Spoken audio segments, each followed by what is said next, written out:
Hello everyone, welcome to test quiz. Test quiz में आप सभी का स्वागत है।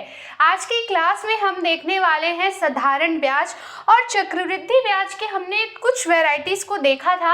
आज की क्लास में हम इसकी एक नई वैरायटी सीखने वाले हैं, ठीक है, जिसमें क्वेश्चन किस फॉर्मेट में दिया रहता है और हम उसका सॉल्यूशन किस तरह से देखते हैं, ये हम सीखने वाले हैं, ठीक है। तो कुछ नए टाइप के क्वेश्चंस हैं। पहले हम देखेंगे कि इन क्वेश्चंस में दिया क्या रहता है, उसके बाद उस क्वेश्चन में पूछा क्या जाता है, ठीक है। तो स्टार्ट करते हैं हमारे पहले क्वेश्चन से। तो आपका पहला क्वेश्चन क्या है, पढ़िए। एक दुकानदार दो साहूकारों से कुल 25,000 रुपए उधार लिए, ठीक है। एक भाग पर ब्याज की दर 12% है और दूसरे पर 14% है। यदि एक वर्ष बाद उसने 3260 रुपए ब्याज के रूप में दिए तो प्रत्येक दर पर दिया हुआ धन क्या है, ठीक है। एक दुकानदार है, उसने 25,000 रुपए को जो उसका कुछ भाग है उसको 12% पे दिया और जिसका जो बचा हुआ भाग है, ठीक है, उसको 14% की दर से ब्याज पर दिया, ठीक है। उसके बाद कितने वर्ष के लिए दिया, 1 वर्ष के लिए दिया। उसके बाद वो ये बोलता है कि इन दोनों जो धन पे उसने जो दिया हुआ है ब्याज, उसका अंतर कितना है, 3260 रुपए है। तो प्रत्येक दर पे उसने कितना धन ब्याज पे दिया, मतलब कि पी की वैल्यू हमको निकालनी है। तो इसके लिए हम अज्यूम करके स्टार्ट करेंगे। तो स्टार्ट करते हैं हमारे सॉल्यूशन 1 से। तो आपका पहला सॉल्यूशन है, ठीक है। इसके लिए आपको क्या करना है, माना कि उसने x राशि उधार पे दी, ठीक है। उसने x राशि कितने में बांट सकते हैं, 12% की दर से, ठीक है। x राशि को 12% से, तो टोटल कितना है, 25,000 है। तो 25,000 माइनस x जो होगा वो 14% की दर से दिया होगा, को कितने से, 14% की दर से। अब जो क्वेश्चन में प्रश्नानुसार जो दिया हुआ है ना, हम उसको जमाएंगे, ठीक है। तो क्या बोल रहा है, क्वेश्चन के अकॉर्डिंग हम करेंगे। क्या बोलता है कि x कितना, x पर 12% की दर से 1 वर्ष के लिए जो ब्याज है तथा जो दूसरी राशि है, मतलब कि 25,000 माइनस जो x है, जो 14% की दर से 1 साल के लिए दिया है, उस पर जो ब्याज है, तो इन दोनों ब्याज का अंतर कितना है, 3260 रुपए। क्लियर, हमने ये इक्वेशन लिख लिया। अब इक्वेशन लिखने के बाद हम क्या करेंगे, इसको सॉल्व करते हैं। ये कितना हो जाएगा, 12x, ये 100 दोनों का एलसीएम, चलिए लिख ही देती हूं मैं, 25,000 माइनस x इंटू ये कितना हो जाएगा, 14। यहाँ पे एलसीएम इसका कितना है, 100 है। तो हमने कुछ नहीं किया, बस मल्टीप्लाई कर दिया, अगर कुछ और होता, ठीक है। तो ये 100 है, ये 100 जो है ये ट्रांसफर होकर इधर चला जाएगा और ये 0 00 आ गया, इजी, ठीक है। अब क्या करोगे आप लोग, सॉल्व कीजिए इसको, 12x, ठीक है। और ये आपका कितना होगा, 14 इंटू 25, ये 350 और ये 30, ठीक है, और माइनस 14x। क्लियर है, कुछ नहीं किया, हम बस इक्वेशन सॉल्व करते जा रहे हैं। इसके बाद क्या करोगे, जो x वाले जो है उसको एक साथ करेंगे, तो 12x में से 14x गया तो कितना बचा, -2x, है ना। उसके बाद ये 32, ये इधर जाकर कितना, ये इधर पॉजिटिव में हो जाएगा, ठीक है। उसके बाद इसमें से हम माइनस करेंगे 32, 60 और ये 00। क्लियर, अब देख पा रहे हो आप लोग, 3,50,000 है और 3,26,000 है। तो 50,000 में से 26,000 गया तो 24,000 आया, 24,000, ठीक है। और ये क्या है, -2x। क्लियर, तो ये x की वैल्यू है, तो x की वैल्यू क्या हो जाएगी, 24 में से आप 2 को डिवाइड करेंगे तो x की वैल्यू आ जाएगी 12,000, ठीक है। मतलब उसने 12,000 रुपए की जो राशि है उसको 12% दर से दिया है। अब देखते हैं कि 14% की दर से उसने कितनी राशि को दिया था। तो हम क्या करेंगे, 25,000 माइनस x करेंगे। क्लियर, ये क्या है, इसकी दूसरी राशि है, ये हमने पहली राशि इसकी निकाल ली है ना। अब 25,000 में से आप 12,000 माइनस करेंगे तो आपका क्या आएगा आंसर? 13,000 रुपए। तो क्वेश्चन का सिनारियो समझ आया आप लोगों को? क्वेश्चन में बेसिकली ये दिया रहेगा कि किसी भी कुल राशि को बताएगा, आपको टोटल अमाउंट दिया रहेगा, उसमें से वो बोलेगा एक भाग को उसने इतने प्रतिशत दर पे दिया, इतने साल के लिए दिया, दूसरे भाग को उसने इतने प्रतिशत के लिए इतने साल के लिए दिया। उसके बाद वो ये बोल देगा कि ब्याज का अंतर बता देगा, जैसे इसी में हुआ। कुछ क्वेश्चन में हम देखेंगे कि दोनों ब्याज, कुल ब्याज इतना है, कुछ क्वेश्चन में देखेंगे कि दोनों का ब्याज बराबर है, ठीक है। तो उसके अकॉर्डिंग हम इस इक्वेशन को जमा के x की वैल्यू, पहली राशि जो पहला भाग होगा वो निकाल लेंगे। उसके बाद जो हमारी दूसरी राशि होगी, ठीक है, ये माइनस इससे प्लस होके प्लस हो जाएगा, ठीक है, ये माइनस माइनस मल्टीप्लाई होके प्लस होगा। हाँ, तो जो दूसरी राशि है उसको हम इस तरह से, जो हमने अज्यूम किया था कि 25,000 में से अगर हम x को माइनस कर देते हैं तो हमारी जो दूसरी राशि है वो निकल जाएगी। क्लियर हुआ ये क्वेश्चन? चलिए कुछ और क्वेश्चंस बनाते हैं इसी पे बेस्ड। एक ही टाइप के क्वेश्चंस करने से हमारे जो माइंड है उसमें उस क्वेश्चंस के सॉल्यूशन के लिए एक क्लैरिटी बन जाती है, ठीक है। तो जब भी हम क्वेश्चंस करेंगे तो एक टाइप लेके उसको अच्छे से डील करेंगे और उसी के टाइप के क्वेश्चंस बहुत सारे बनाएंगे, क्योंकि एग्जाम में तो आपको पता नहीं है ना कि वो जो क्वेश्चन का टाइप आएगा वो किस तरह से है, इसलिए हम पहले से उसके प्रैक्टिस में रहें कि ये टाइप का क्वेश्चन इस तरह से बनता है, तो that will be better for us, ठीक है। चलिए अब हम देखते हैं सॉल्यूशन नंबर 2। तो नेक्स्ट क्वेश्चन दिया हुआ है, क्वेश्चन नंबर 2 इज, गोपाल ने 5,000 रुपए का कुछ भाग 4% पर तथा कुछ भाग को 5% प्रति वर्ष साधारण ब्याज पर उधार दिया, ठीक है। 2 वर्ष उपरांत कुल ब्याज 420 रुपए हुआ। देखो यहाँ पर क्या बोल रहे हैं? कुल ब्याज। यहाँ पर क्या बोला था? अंतर में, ठीक है। तो उसके बाद हम क्या बोल रहे हैं? तो उधार पर दी गई धनराशि का हमें अनुपात निकालना है। पहले आप धनराशि निकाल दो, उसके बाद उसका आप अनुपात निकाल देंगे। क्लियर? चलिए स्टार्ट करते हैं। तो गोपाल ने 5,000 रुपए का कुछ भाग 4% पर दिया, तो उस कुछ भाग को हम मान लेते हैं x। ये जो x है वो क्या है? उसने 4% पे दर पे दिया है, हम ये अज्यूम करते हैं, और हम ये अज्यूम करेंगे कि 5,000 में से x भाग अगर उसमें से माइनस कर दिया जाए, ठीक है, तो 5,000 माइनस x भाग को उसने कितने प्रतिशत दर पर दिया? उसने दिया 5% दर पर, ठीक है। इसके बाद क्वेश्चन को आप ध्यान से पढ़िए। क्वेश्चन में फिर ये बोला है कि साधारण ब्याज पर उधार दिया 2 वर्ष उपरांत कुल ब्याज 420 रुपए है, तो समय कितना है यहाँ पर? 2 वर्ष, ठीक है। अब प्रश्नानुसार हम इसको जमा लेंगे अकॉर्डिंग टू क्वेश्चन। तो x इंटू मूलधन गुणित दर गुणित समय कितना है? 2 वर्ष बटे 100, क्लियर हुआ, प्लस धन, ठीक है, 5,000 माइनस x जो दूसरी राशि है, कितने प्रतिशत की दर पर दिया है हमने इसे?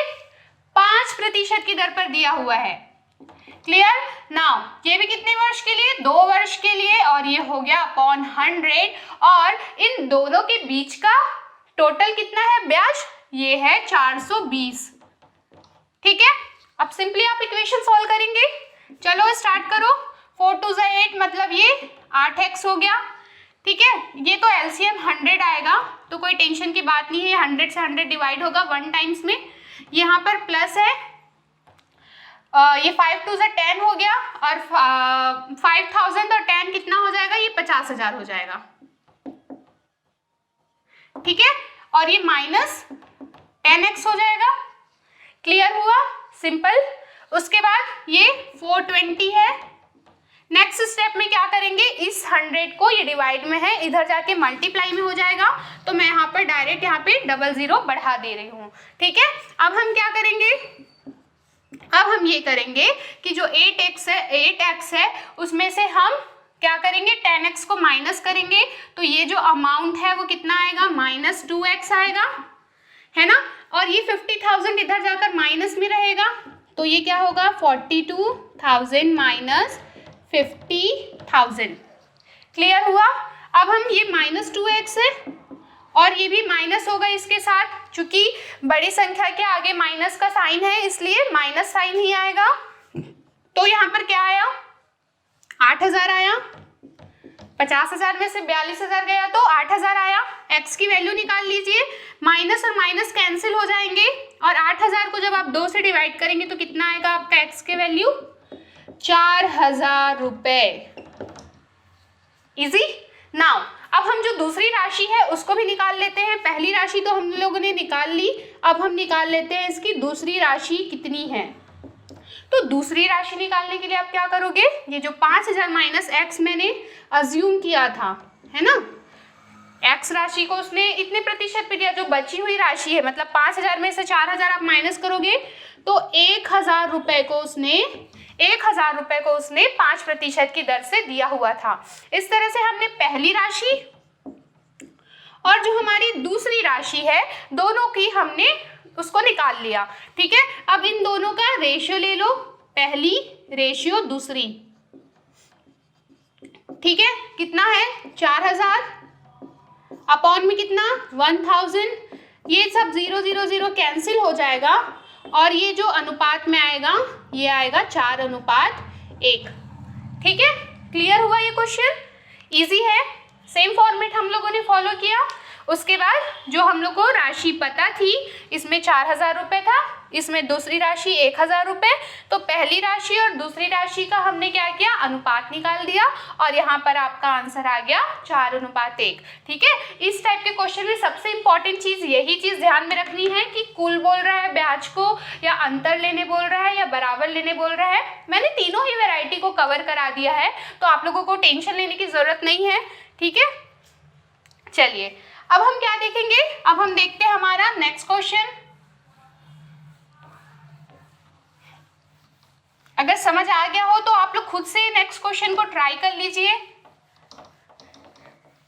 तो हम स्टार्ट करते हैं हमारा तीसरा क्वेश्चन। तो तीसरा क्वेश्चन क्या है, 1750 रुपए की राशि है ना, 1750 रुपए की राशि दो भाग में इस प्रकार विभाजित की जाती है कि पहले भाग पर 8% की दर से हमने क्या, वार्षिक साधारण ब्याज, और दूसरे भाग पर 6% की दर से साधारण ब्याज क्या है, बराबर है। ठीक है, मैं इसी सिचुएशन की बात कर रही थी, इसी कंडीशन की बात कर रही थी कि जब दोनों ब्याज को बराबर भी कह दिया जाएगा तब हमें उन दोनों राशियों को निकालना होगा। चलिए निकालते हैं। तो सॉल्यूशन नंबर 3 है।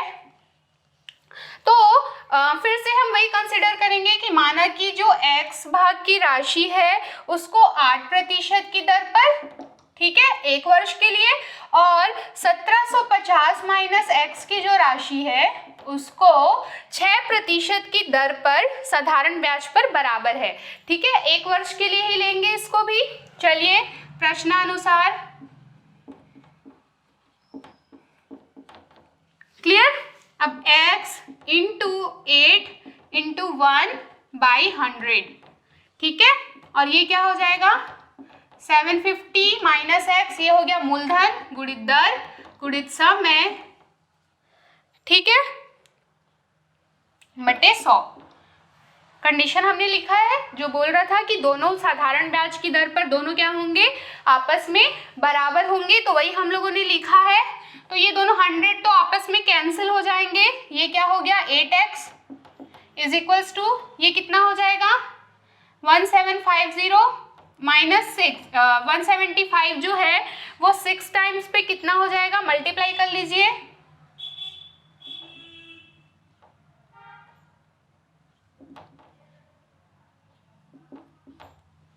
ठीक है, इतना ही आएगा। फिर से आप लोग मल्टीप्लाई कर लीजिए इसको,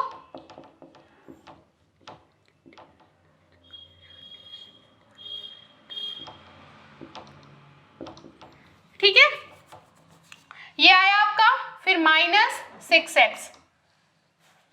क्लियर है आप लोगों को। उसके बाद हम क्या करेंगे, ये जो 6x है आपका इधर आकर क्या हो जाएगा, इधर आकर ये राशि क्या हो जाएगी, इधर आकर ये राशि प्लस में हो जाएगी, 8x plus 6x is equals to 10,000। ये जो है आपका 500 रुपये हमें देखने को मिल रहा है।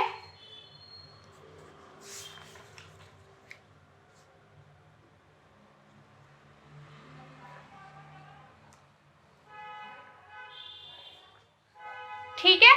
और इसको हम लोग अगर मल्टीप्लाई नहीं करते तो भी चलता। अब ये क्या हो गया, 8 + 6 14x हो गया। और मैं इसको ऐसे ही लिख दूं क्या, 1750 इंटू 6, इसको ऐसा भी लिख सकते हैं ना, हम लोग मल्टीप्लाई करके ही तो ये लिखा है, तो ये हो गया 14, ठीक है। अब इसको आप कैंसिल करोगे ना तो ये 14 125 टाइम्स में कैंसिल होगा और x की वैल्यू क्या होगी, 125 इंटू 6 और x इज इक्वल्स टू हो जाएगा 750 रुपये। मतलब कि उसने 750 रुपये को 8% की दर पे दिया है। अब इसी में से 1750 में से आप माइनस कर लीजिए x को, तो कितना बचा, 1000 रुपये। तो ये क्या होगा, इसका दूसरी किश्त या फिर दूसरी राशि, ठीक है।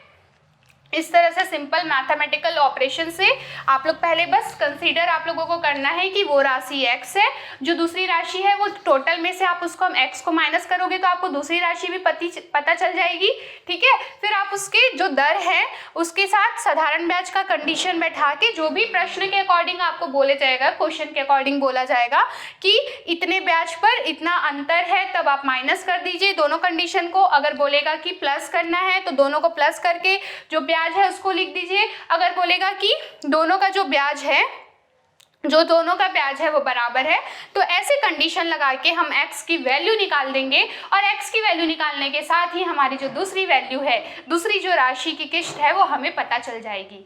आई होप इस टाइप के क्वेश्चंस आप लोगों को क्लियर हुए आज की क्लास में, ठीक है। मिलेंगे अगले क्लास में कुछ इसके जो चक्रवृद्धि ब्याज, साधारण ब्याज के ही कुछ नए टाइप के क्वेश्चन के साथ। तब तक के लिए थैंक यू, स्टे होम,